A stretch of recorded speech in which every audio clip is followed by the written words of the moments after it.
নমস্কার বন্ধুরা, মালার লাইভ স্টোরিতে সবাইকে শুভ সন্ধ্যা।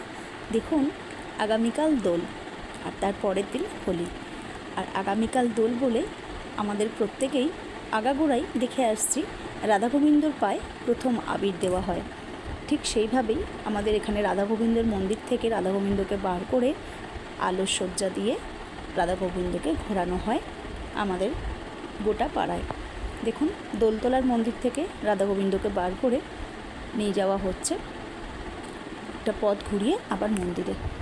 অসাধারণ সুন্দরভাবে সাজিয়ে আলো দিয়ে ব্যান্ড তাসা দিয়ে মন্দির থেকে রাধা গোবিন্দর মূর্তি বার করে চারিদিকে ঘোরানো হচ্ছে।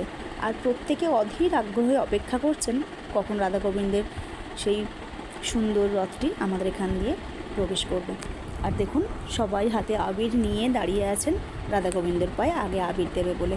কারণ আগামীকাল দোল, আগের দিন প্রত্যেকেই আমরা রাধা গোবিন্দকে আগে আবির দিই, তারপরেই আমরা রং খেলা শুরু করি। দেখুন কি অসাধারণ করে সাজিয়েছে রাধা গোবিন্দ ওই দোলনাটি, এত অপূর্ব লাগছে দেখতে। বহু মানুষের ভিড়, আর সবাই আবির ওড়াচ্ছে, আবির দিচ্ছে। এ যেন একটা অপূর্ব দৃশ্য, খুব সুন্দর লাগলো, জানেন, মনটা খুব ভালো হয়ে গেল হঠাৎ করে একটুখানি এই জিনিসটা দেখতে পেয়ে। কারণ মন্দিরে সবসময় তো যাওয়া হয়ে ওঠে না, তবে এই অপূর্ব দৃশ্য যে আমি আজকে দেখতে পাবো সত্যিই আমি ভাবতে পারিনি। সবটাই হয়তো ঈশ্বরের আশীর্বাদ। তো বন্ধুরা, আগামীকাল দোল, প্রত্যেকেই খুব সাবধানে থাকবেন, রং খেলবেন খুব সাবধানে, বিশেষ করে বাচ্চাদেরকে খুব সাবধানে রাখবেন।